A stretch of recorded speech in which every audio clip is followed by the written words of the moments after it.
if you felt that was beneficial in the long term for your story being relayed into picture format. In the long term, yes.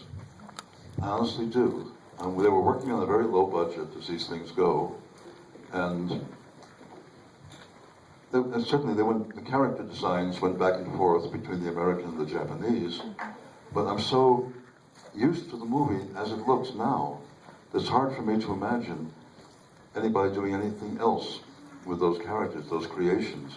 Well, the only reason there's a cat in the movie, by the way, is that a cat happened to be asleep on my desk when I was writing that chapter. We had a lot of cats. And I didn't imagine her as a pirate cat with a patch over her eye for a moment. But I thought that was brilliant.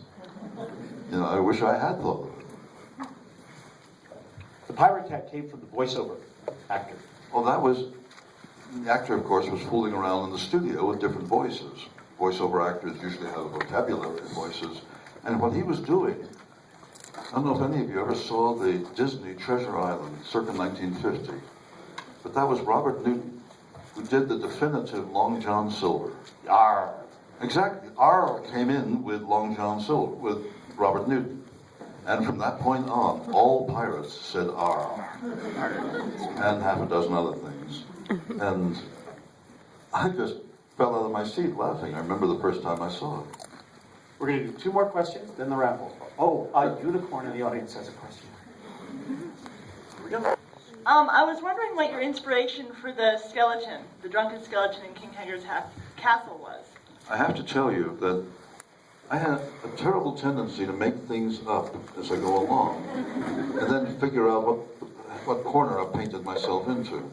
All I knew was making up the riddle when the wine drinks itself, when the skull speaks, when the clock strikes the right time. And if you'd asked me what the hell that meant, at the time I couldn't have told you.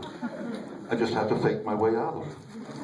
And I'm particularly pleased with the skull, which they did as really a skeleton, because the part was played by my old friend Rene Aubergenois, who's really the best actor I know. I never saw anything Rene couldn't do.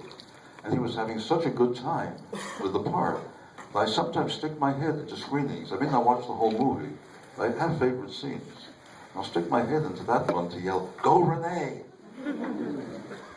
Okay, last question of the session. Who's got a hand? Oh, way down there. I think I'm going to go very slow. Go.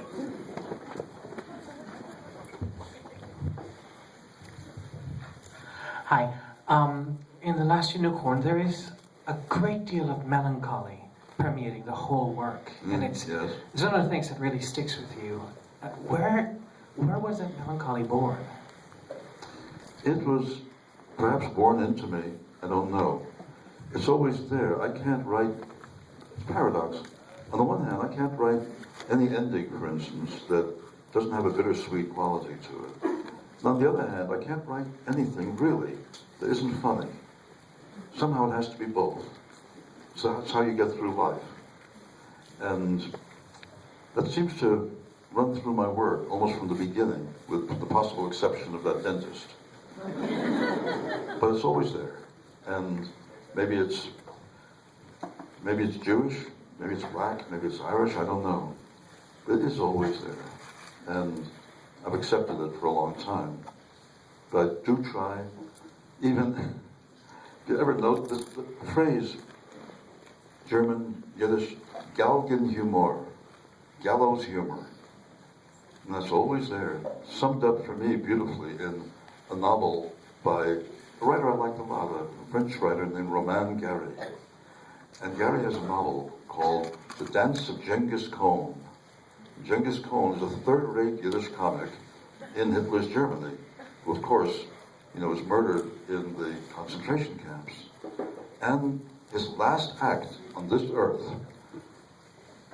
he comes back as a spirit to haunt his executioner. But his last act on this earth is to drop his pants and moon the firing squad. That's Galgenhumor. Now we're going to do the rap.